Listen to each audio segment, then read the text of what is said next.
Dobroveče. Gost Studija B je gospodin Nikola Janić, naš zemljak koji već 30 godina živi i radi u Švedskoj.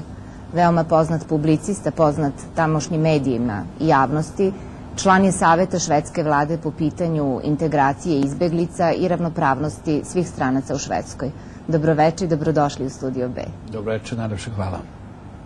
Da li se Studio B vidi u Švedskoj? Na internetu da, nažalost, na ekranima televizijskim ne. Da li znate da smo nedavno eksperimentalno, uključivši se u internet, jednu kameru okrenuli gore, na vrhu Beograđanke, okrenuli recimo ka Dorćolu. I zaboravili smo, moram da budem iskrena da smo zaboravili.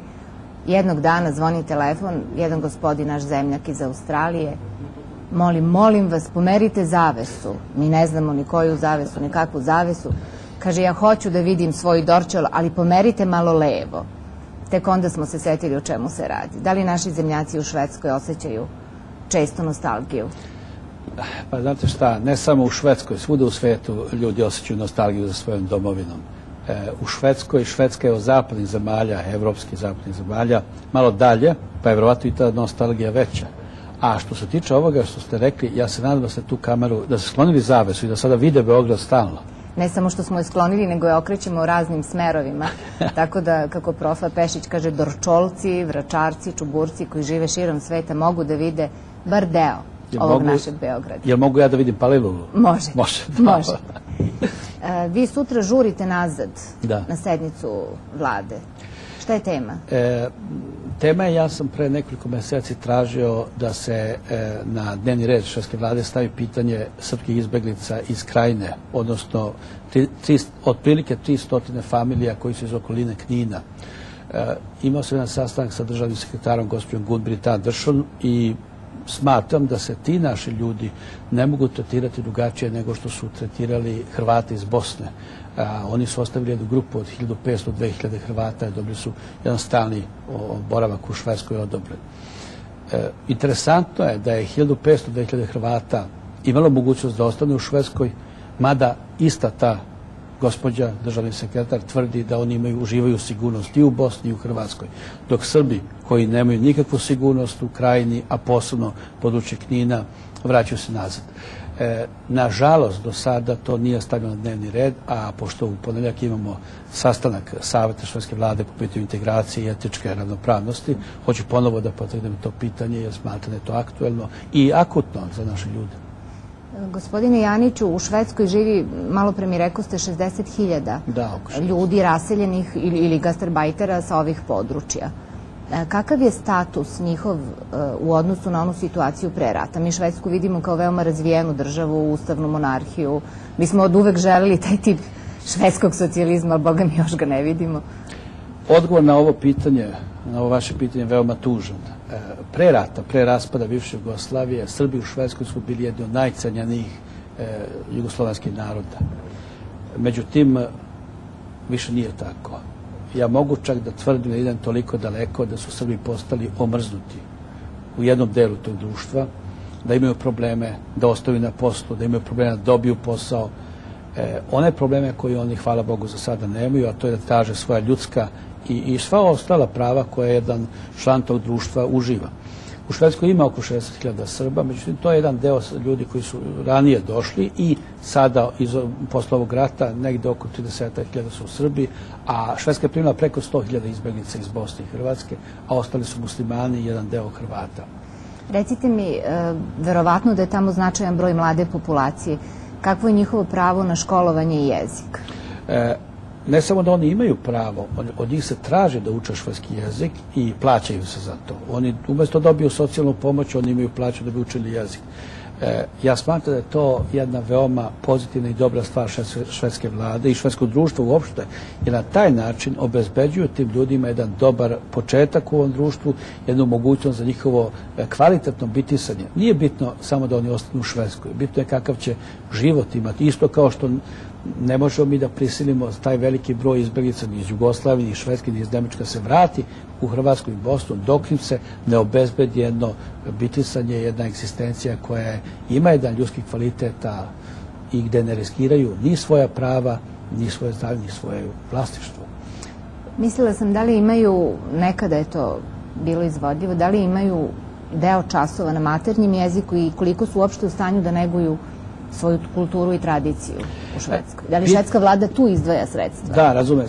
Pitanje maternjeg jezika u Švedskoj je uvek osetljivo pitanje. Oni imaju taj deo obrazovanja. Međutim, to je jedan, po mom ličnom mišljenju, deo koji nema nekih posebnih kvaliteta. Mi nemamo profesionalne nastavnike koji im predaju srpski, mi nemamo profesionalne ljude koji uče srpsku istoriju. To je uglavnom u jednom smanjenom obimu nego što bi trebalo da bude. Isto tako pojavljuju se i traženje i glasovi, na primjer, izvesnih partija u Švedskoj koji su mišljenja da se treba smanjiti obim kao i finansije, da se budu što manje finansije koje su određene za taj deo rada. Negovanje kulture i jezika, prvo jezika, oslabilo. Međutim, negovanje kultura naše, koje je na samim nama, Srbima koji živimo tamo i srpskim organizacijama, po meni, nažalost, svelo se na folklorijade, na igranje, cupkanje na bini gde se sudaraju jedni sa drugima i to nema nekog svog kvaliteta. Mišljenja sam i zagovaram da je daleko bolje da mi obratimo pažnju na to, da dovodimo iz otadžbine umove i one ljude koji mogu po tom pitanju da nam pomognu, nego da nam dolaze novokomponovne pevačice koji će pevati novokomponovnu muziku. Neka rade to, naravno, ali znate šta, ako vama u jednom srpskom udruženju 10 puta godišnje dođe neka Jelena Karleuša ili ne znam kako se zovu, umjesto da vam dođe neko ko može da učini nešto za širenje kulture, za upoznavanje tih mladih naraštaja osvrt. Ovako je to ostalo isto da to ide preko kolena, od oca na sina, od sina na njegovog sina i tako dalje i tako dalje. To je jedan poseban težak period nas Srba koji živimo u dijaspori. Mi razumemo isto da matica zemlja u ovoj situaciji u kojoj se nalazi danas i sve ono što se preživjelo zadnjih 8 godina na ovim prostorima ne može momentalno da učini nešto po tom pitanju. Naročito, oprostite. U stvari, ja sam mišljenja da oni mogu i da bi morali to da urade, ali nažalost oni to ne čine. Veoma je težak pristup medijima. Nedavno, kada je naša ekipa prva došla do materijala dole o stradanju Srba na Kosovu, nas nekoliko je sedelo ceo dan, okrenuli smo sve deskove svih televizijskih kuća Evrope, ponudivši im besplatno materijal. Jedna četa novinara, volontera zaista je predano radila. Verujte mi, analizom programa koji smo imali, veoma mali broj je, ili je samo u minuti ili 34 sekunde, koliko se to obično događa u vestima, prikazao taj događaj. Tek danas, kada su forenzičari, u stvari izrazili su i sumnju, znate. Prvo je izražena sumnja u istinitost, verodostojnost podataka, tek danas kada su forenzičari dokazali istinitost tih tvrdnje, tek sada vidim da se polako menja jezik u vestima koje se pojavljuju u biltenima koje dobijamo. Koliko je vama, budući da ste vi ipak jedan od najistaknutijih Srba u Švedskoj, koliko je vama obezbeđen i omogućen pristup medijima da iznesete svoje mišljenje? Po švedskom zakonu i po švedskim propisima ta švedske medije, ili pođemo od švedske državne televizije, morala bi da bude svestrana, morala bi da ima jedan zadatak da informiše švedsku javnost o događanjima u zemlji i van njenih granica. Švedska televizija ima ugovor sa švedskom državom da bi ispunila ta traženja. Međutim, to je slovo na papiru koje se uopšte ne poštuje. Ja mislim da mi, Srbi, za ove 8 godine, meni su neke, oprostite, da se malo vratim nazad, meni su neshvatljive neke stvari. Mi govorimo da smo izgubili medijski rat po pitanju Slovenije, da smo izgubili medijski rat po pitanju Hrvatske, da smo izgubili medijski rat po pitanju Bosne. A šta smo učinili da ne bi izgubili bar ovaj zadnji medijski rat koji je na putu po pitanju Kosova? Vrlo malo. Mi Srbi koji živimo u inostranstvu, u Švedskoj, i naše organizacije mogu puno toga da učine. U Švedskoj postoje pravila, postoje propisi, postoje zakoni. Nama ne treba ništa više nego samo da izričito, kontinuirano i sa jednim mnogo odlučnijim stavom tražimo ispunjavanje i poštovanje tih pravila i zakona i propisa. To se ne dešava iz nekoliko razloga. Prvo, mi ne dobijamo nikakve materijale iz zemlje. Mi moramo da molimo da bi nam dali informacije odavde.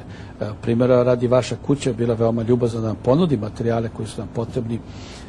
Pomenut ću i 2-3 osobe, pomenut ću nekoliko imena. Pomenut ću ime Ksenije Đurić iz Ministarstva informacija Srbije, gospođice Nataše Tasić iz televizije, Beogradske televizije i jednog mladića koji se zove Peđa Kovačević.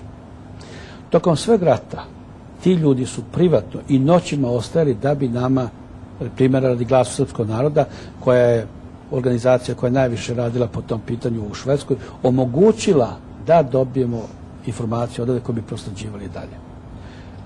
Ja ću navesti još jedan veoma tužan, ali istinit primjer.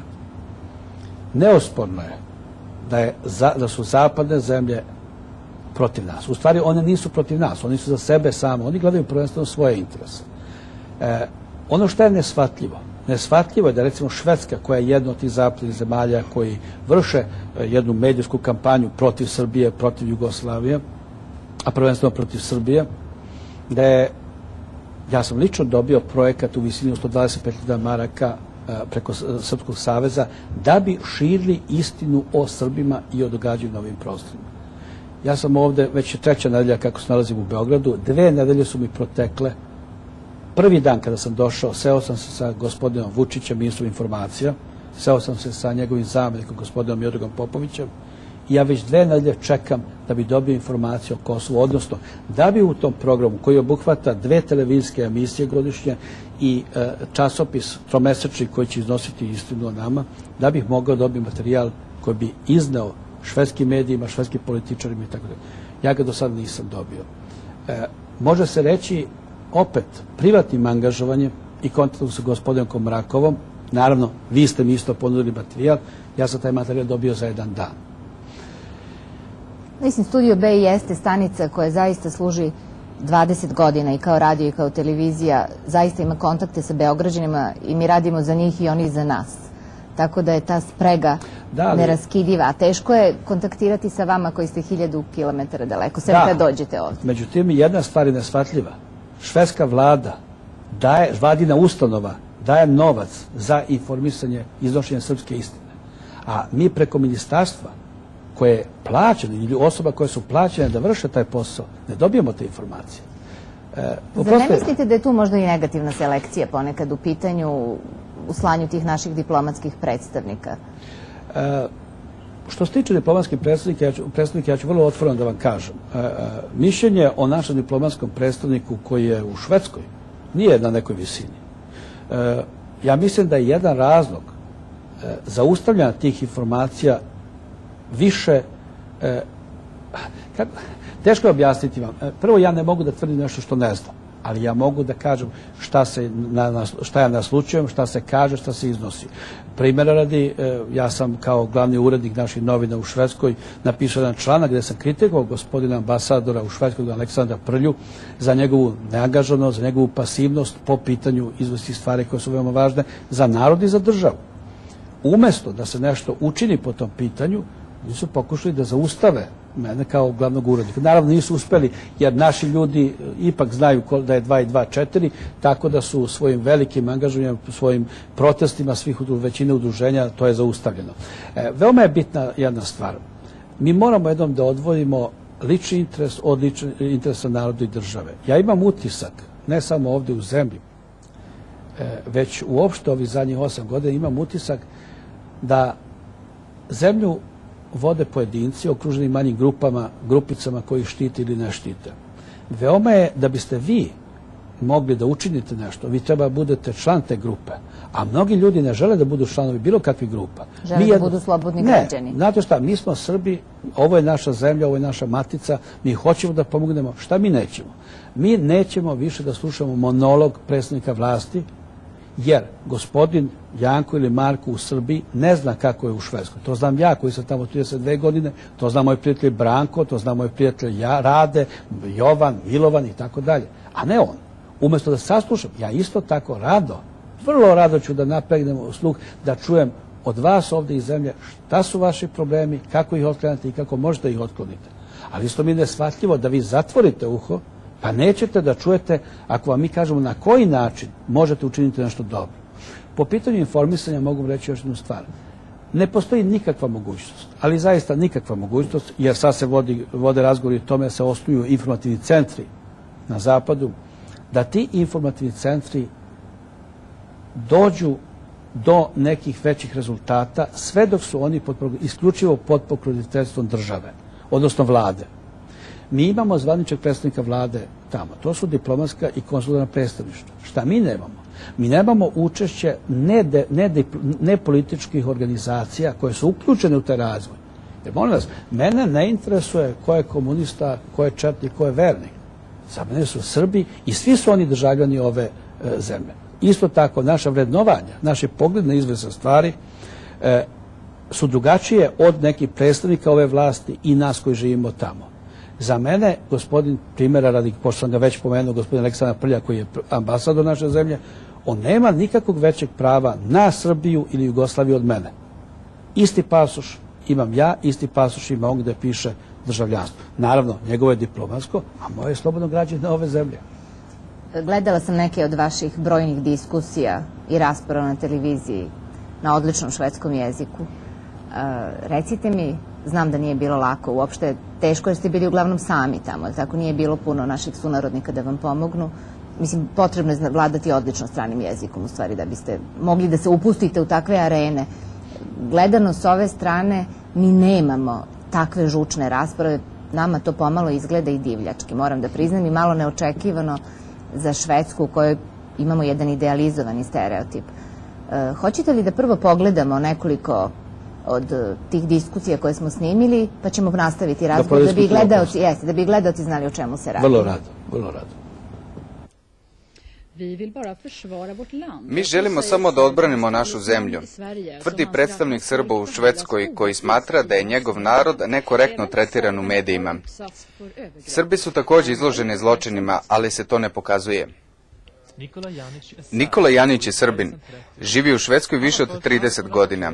On je pratio sve što se govori o ratu u Jugoslaviji i već je umoran od konstantnog opisivanja Srba kao ubica. Da li su Srbi zaista netačno predstavljeni u ovom sukobu? Da, apsolutno. Na sve moguće načine.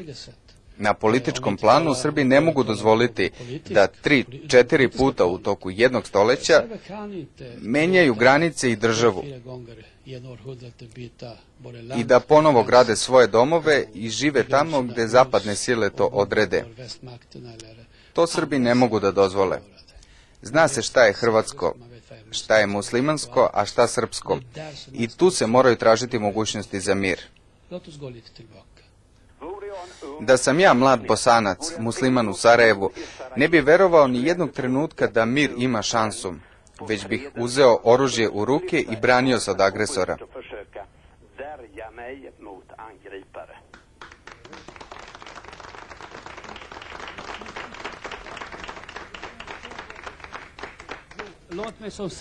Dozvolite da ja kao Srbin kažem šta Srbi misle o novinarima. Nedostaju vam činjenice, mistificirate događaje. Tvrdite da granice ne mogu da se menjaju silom. Slažem se, ali granica Jugoslavije je promenjena silom.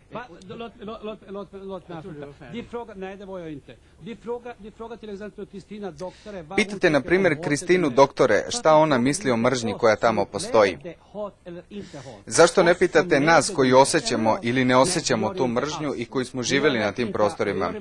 Dozvolite mi da završim, opet se ponavlja ista stvar. Kada muslimani i Hrvati govore, mi Srbi ćutimo da bi oni izneli svoj stav, a oni nama to ne dozvoljavaju.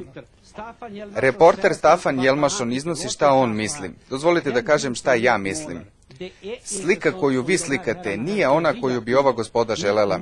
Smatram da morate zadržati osjećaj odgovornosti. Zašto, na primjer, ne kažete da u svim uvodnicima svetskih novina stoji da Ujedinjene nacije danas plaćaju cenu svoje ranije popustljivosti Hrvatima? Dozvolite da pitam mog bivšeg zemljaka muslimana. Sa kojim pravom smatrate da je Bosna vaša zemlja? Mi smo tamo postojali više hiljada godina. Dozvolite da vam pokažem jednu stvar. Ovo je izdao Švedski institut za spoljnu politiku. Ovdje piše da su muslimani kao narod u Jugoslaviji priznati 1971. godine. Muslimani potiču od južnih Slovena, a kasnije su tek prešli u islam. Tako da vi ne možete da tvrdite da ste na tim prostorima postojali pre Srba. Tamo ste bili isto toliko dugo kao i Srbi, samo tada niste bili muslimani. I vi hoćete multietničku državu. Zašto vi Srbi to ne prihvatate? Naravno da mi to prihvatamo. Jugoslavija je bila multietnička država, a vi ste je razbili. Jugoslavija je postojala 75 godina. Razbili ste je zato što narod nije želeo da živi zajedno. Sad imamo još jedan gori rat da biste prisilili narod da živi zajedno. Multietničko društvo o kome vi govorite je čista retorika. U stvarnosti to nije tako. Na Radio Sarajevo čuju se pozivi da muslimani kolju srpske komšije.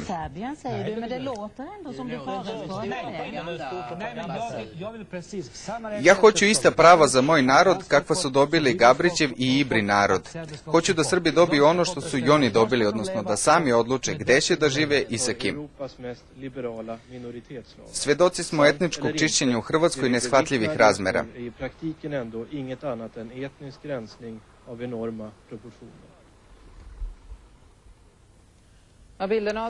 Slike srpskih izbjeglica potresle su sve nas, ali onaj koji je jednom bio Jugosloven, a danas je Srbin, uzbuđen je i potrešen još više. Užasno. Svi pošteni ljudi moraju da pomognu ovom narodu. Humanitarna pomoć ne sme da zavisi od političkog opredeljenja ili interesa velikih sila. To je potpuno neprihvatljivo.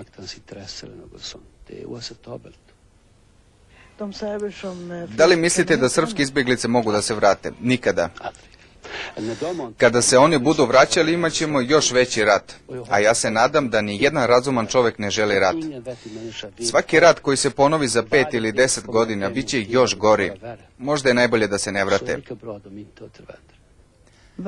Svet je nepravično uperio prstom u Srbe kao krivce za ovaj rat. Bilo im je potrebno da stvore sliku đavola i to su učinili. Hteo bih da ukažem na dve stvari. Vaš izraz Bosanci ne shvatam.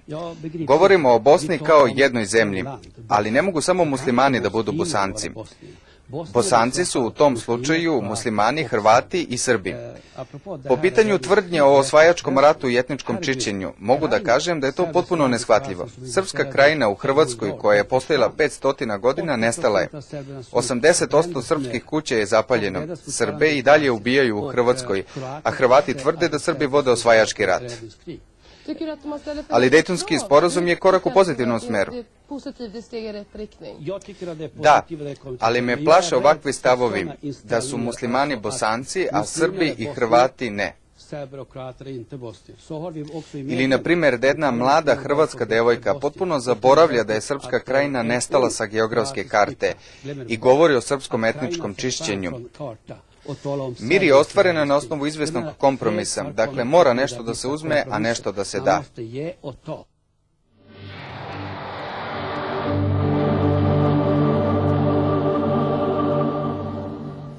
Kuljanin Relje Radenko, Kuljanin Relje Pero, Kuljanin Ratomir, Kuljanin Bora Slobodan, Kuljanin Sima Drago, Kuljanin Draga Gojko, Kuljanin Draga Milenko, Kuljanin Branislava Goran, Kuljanin Milorad, Kuljanin Vasa Nedeljko, Kuljanin Radmila Milorad, Kuljanin Rada Srećko.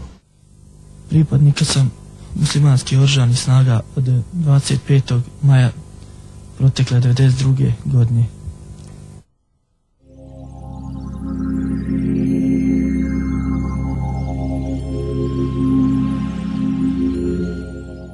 Tu djevojku su silovali, potom je izmasakrirali, ubili, vadili joj matericu. Govorili da više nikad neće roditi Srba. Rat je jedna prljava stvar, ko se ne treba pričati. Ovo što smo pogledali, jedan deo toga su inserti iz emisija koje sam ja radio. Prva je Intenzivni uticaj, koja se odnosi na rad švedskih medija. Drugi su inserti iz raznih debata, televizijskih debata. Znate šta, dugo vremena pojavljivanja ovih...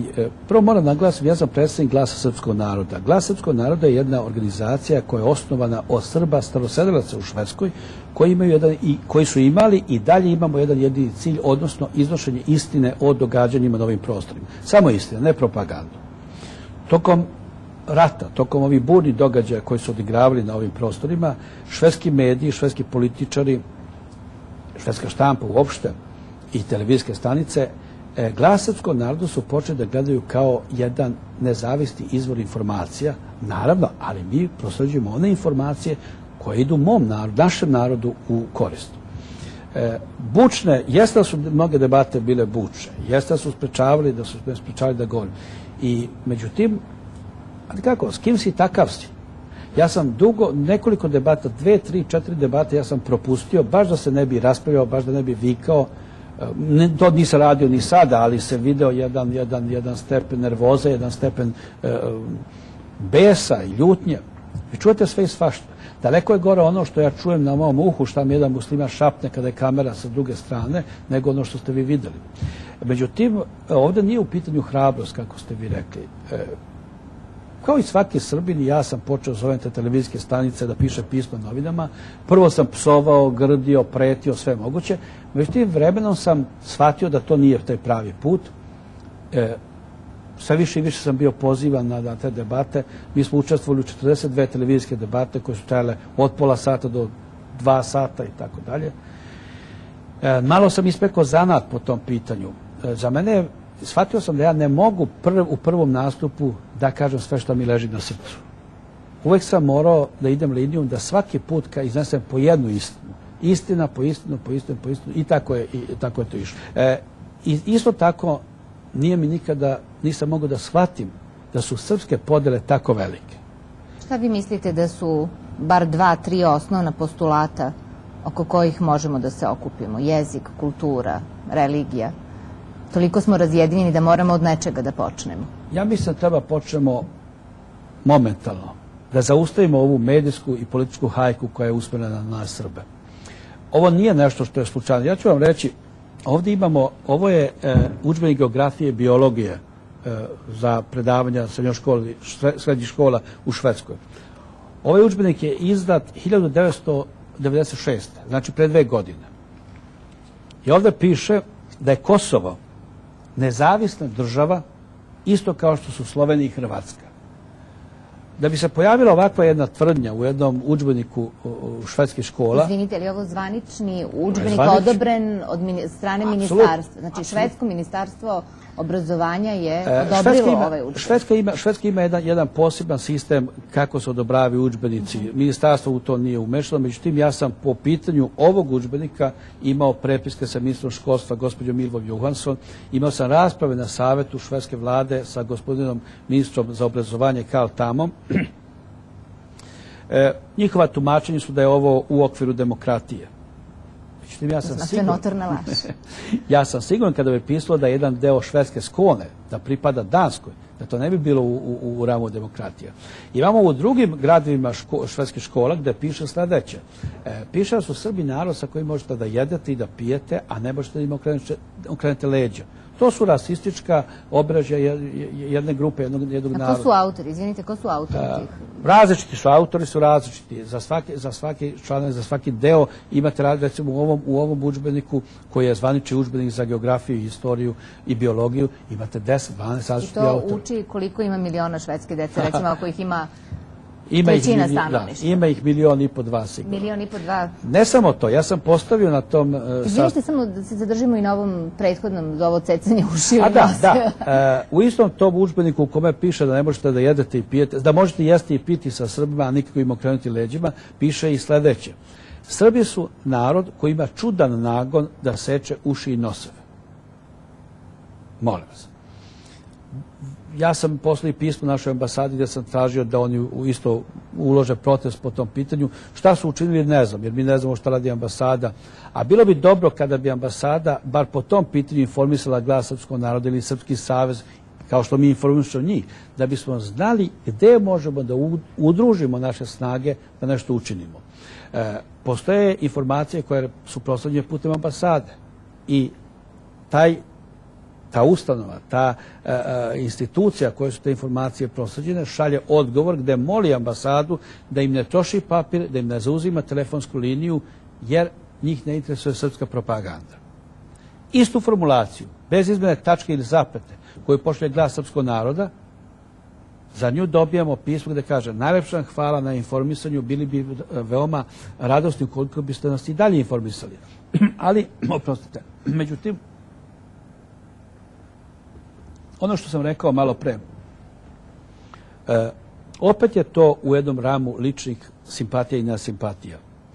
Da li bi imalo svrhe možda, budući da sve evropske zemlje sad jako vole da ističu to svoje evropejstvo, kao da smo mi negde na drugom mestu, ne u Evropi, da li bi možda trebalo da se obratite nekoj evropskoj instituciji koja štiti interese manjina? Bilo kome da se obraćali, da li se obraćali jednoj ličnosti, jednoj ustanovi, da li je to bila švedska ustanova, da li to je jedno telo Evropske unije, mi moramo to učiniti udruženo, mi moramo to učiniti zajedno i moramo to učiniti kada znamo da to može da ima nekog efekta. Pojedinci ili manje organizacije, primjera radi Glas srpskog naroda, ima daleko, mada smo mi veoma cenjeni u Švedskoj, mi imamo daleko manje šanse za uspeh, jer mi imamo 711 članova, nego ako bi se taj protest poslao u ime Srpskog saveza, koji ima 7.500 članova i tako dalje. Drugo, ambasada ima svoje odredišta gde šalje informacije, mi imamo naša. Privatna osoba, vi, ja, bilo ko, ima svoje odredište. Znači, moramo jednom da počnemo, ali problem je u tome što niko neće da pogleda ovaj problem sažeto. Problem je u tome što sam pomenuo malo pre da Ministarstvo informacija 12 dana ne daje nikakve podatke o Kosovu, a švedska država je dala pare da bi iznali istinu o Kosovu. Tu je problem. Međutim, da se vratim na pitanje ovog udžbenika i Kosova, molim vas. Deca Švedske koja danas čitaju ovaj udžbenik, za 5 godina ili 10, ako Kosovo još toliko bude srpsko, a Kosovo će, kao što je sada jedno goruće pitanje, biti i dalje goruće pitanje sve vreme dok se to ne reši, u slučaju da dođe do nekih vojnih intervencija i borbe za Kosovo, sva ta deca koja više nisu deca, kazat će: pa šta ti Srbi hoće? Opet uzimaju tuđu zemlju. Jer oni su učili da je Kosovo nezavisna država. To je klasično pranje mozga. Apsolutno. To je klasično pranje mozga. Apsolutno. To je, ne samo da je to klasično pranje mozga, to je pranje mozga sa jednim određenim planom, određenim ciljem i ono je odobreno od školskih vlasti Švedske. Pre neki dan ekipa televizije Studio B prvi put se uključila direktno u značajne tehničke teškoće, svojstvene našoj kući. U WorldNet razgovarali smo sa senatorom bivšim Jimom Hunterom, inače jednim od rukovodilaca NATO-a. Razgovor je bio, čuli su ga naši gledalci, okruglo pa na ćoše, mi smo postavljali direktna pitanja, dobijali vrlo diplomatske odgovore. Vi ste nedavno izneli stav da će NATO praktično određivati ko sme, a ko ne sme da se brani. To su neka moja razmišljenja koja sam ja izneo u debat članku najtiražnijeg švedskog lista Aftonbladet. Odnosno, naslov članka je da li će NATO odlučivati ko ima pravo da se brani. Po mom nekom skromnom mišljenju, mi idemo u susret jednoj budućnosti koju mnogi nazivaju novi svetski poredak, koja nije ni malo ružičasta. U tom članku ja sam pokušao da povežem, da vam ne bi prepričavao članak, ali par činjenica bi iznao. Recimo, turska vojska ulazi 30 km u Irak da bi tamo potisla Kurde i da bi napravila zaštićenu zonu njih samih. Oni u jednom jedinom sukobu ubijaju preko 1200 Kurda, što je 3 puta više maltene koliko je na Kosovu poginulo i Šiptara i Srba, srpski policajaci i civila itd. Mi imamo sankcije koje još važe za Irak, koje su uvedene da bi se zaštitio svet od Iraka. Te sankcije traju i dalje, jer Irak po zapadu ima mogućnost da stvori naoružanje sa masovno uništenje ili ima mogućnost da ostvari da sebi stvori atomsku bombu. Istovremeno susedna zemlja, Izrael, drži već 11 godina u samici gospodina Vanunu, koji je bez ikakve nadoknade, čisto kao čovek, izneo podatak da Izrael posjeduje atomsku bombu koju su im napravili ili pomogli Amerikanci da naprave. NATO traži od Jugoslavije da ne uključuje svoje radarske sisteme, da bi oni preletali i da bi snimali terene gdje će sutra dan izručiti ubilački tovar tona od tona bombe. To su bila ta razmišljanja u tom članku, međutim, fakat jeste da NATO radi šta hoće i kako hoće. Fakat jeste da je Rusija, nažalost, došla u takvu situaciju da se prodaje za veoma jeftine pare. Ja ne vidim više neka vrednovanja, neka razmišljanja na osnovu morala, na osnovu međunarodnog prava. Ovdje je pravo jačega, ovdje je u pitanju nepoštovanje međunarodnih dogovora, ugovora, ovdje je jedan haos koji ja ne znam gde nas vodi. I pokušao sam nekim razmišljanjem da ukažem na neke stvari. Naravno i u drugim člancima sam pisao o tome. Ono što je interesantno po pitanju Švedske, a to je da je Švedska sve vreme, a i dalje u svetu važi kao jedna neutralna zemlja. Ja moram da vam, nažalost, kažem da Švedska nikada nije bila neutralna. Švedska je 50. 60. i 70. godina špionirala za račun Zapada. Švedska je zemlja koja je 70. godina, do 70 godina registrovala pristalice levičarske partije, komunista. Švedska je zemlja koja i dan danas vrši takve poteze. Oni su jednostavno izvršioci nekih zahteva, nekih želja Amerike, Nemačke, prvenstveno Amerike, Nemačke i Zapada. Znači, Švedska nije neutralna i nijedna zemlja nikada nije bila neutralna.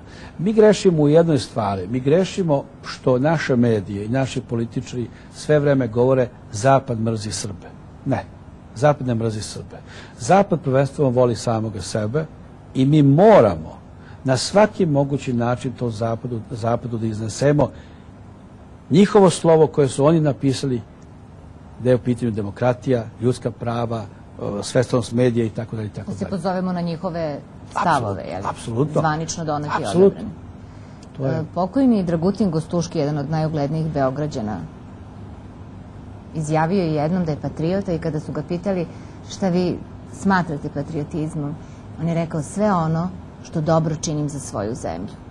Danas je veoma teško odrediti meru između pravog, dobronamernog patriotizma i jeftinog patriotizma kojim su nas, nažalost, neki ljudi predstavljali u svetu. Kako mi da se izborimo, sudeći po vašem dugogodišnjem iskustvu, kako da pređemo kulturne praznine između našeg naroda i zapadnoevropskih, daleko razvijenijih naroda i kako da se izborimo za mesto na medijima, u štampi, za onu istinu, znate. Da ne preterujemo kao što umemo da preterujemo. Da bismo mi mogli da imamo kontakt sa zapadnim svetom, potrebno je prvo da promenimo sliku koja je stvorena u zapadnim javnostima, među običnim građanima Švedske, Nemačke, Austrije, Švajcarske itd. Problem, opet ponavljam, nije u tome, nas Zapad ne mrzi, nas ljudi ne mrze. Ljudi mrze ono što im se govori da Srbi čine. To je jedno. Da bismo mogli nešto po tom pitanju da učinimo, mi moramo prvo da dođe do jedne simbioze, u samoj zemlji, da dođe do jednog razumevanja i do simbioze nepolitičkih organizacija i vodećih političkih stranaka. Moramo da se ljudi, po mom mišljenju, ljudi bi trebali da se odreknu tog egoizma, te zlobe, te ljubomore. Ja zaista ja ne mogu da shvatim da neko hoće da ima monopol znanja na sve i svašta. Ne postoji čoveka koji zna više od 2-3 teme. On poznaje neke stvari, ali znanje može čovjek da ima o jednoj, eventualno 2 teme ili da određena delovanja u svom životu da bi imao neke koriste od toga. Srbi na zapadu moraju prvenstveno da se povežu između sebe, protok informacija mora između nas da bude, da bi recimo ja u Švedskoj kada nešto učestvujem u nekoj debati, kada pišem nešto, da bi mogu da citiram primjera radi šta je švajcarska televizija rekla, šta je Figaro u Francuskoj napisao i tako dalje i tako dalje. što se tiče same zemlje, ja zaista mogu vam reći, bio sam u aprilu, sada sam ponovo ovde, ja sam jako tužan i razočaran. Ja ne vidim ovde neki pokret, ja ne vidim ovde neku goruću želju da se menja ta zapadna slika.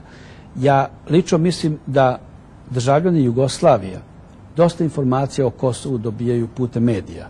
I nezavisni državni mediji i tako dalje. Ali Zapad ne gleda ove medije. Ministarstvo informacija Srbije jako puno govori o internetu. Neosporno da je internet jedna ogromna riznica informacija. Tu nema govora o tome. Ali mi zaboravljamo činjenicu da bi se te informacije dobile, ako vi lično ne pošaljete na određenu adresu, zavisi od toga da se neko uključi na internet, da uđe na stranicu Ministarstva informacija Srbije i da pročita ono što ga interesuje. Nažalost, vrlo je mali broj ljudi na zapadu koje interesuju informacije Ministarstva Srbije i Ministarstva informacija Srbije. Međutim, ako bi neka nepolitička asocijacija ili organizacija izdala neke informacije, one se traže, one se više gledaju. Znači, moramo ovdje da napravimo jedno jedinstvo koje nam je najvažnije da bismo iznosili istinu nama, pa tek onda da gledamo kako možemo i šta možemo. A ubeđen sam posle ovih 8 godina rada na tom polju da samostalni strelci nikada ne mogu da pogledaju u cilj. Gospodine Janiću, hvala vam na razgovoru. Pošto nemamo onih famoznih $15 miliona za koliko možemo da kupimo neki lobi, a to je činjenica, više ljudi, sem vas mi je pomenuo tu cifru, nemamo odakle te pare da nađemo, znači moramo da se udružimo na neki drugi način, da se organizujemo na neki drugi način, da bar one zaista prave vrednosti koje odlikuju ovaj narod više vekova. Mi jesmo Evropljani ovde 1000 godina, pa samo Beograd je star više od 1120 nešto godina, nikad ne mogu tačno da izračunam. Zbog naše dece i zbog njihove budućnosti moramo bar taj deo pozitivne slike o nama da iznesemo. Hvala vam i očekujemo vas ponovo. Hvala da sam imao mogućnost da se pojavim na vašem ekranu. Bilo nam je drago. U vašoj emisiji. Hvala.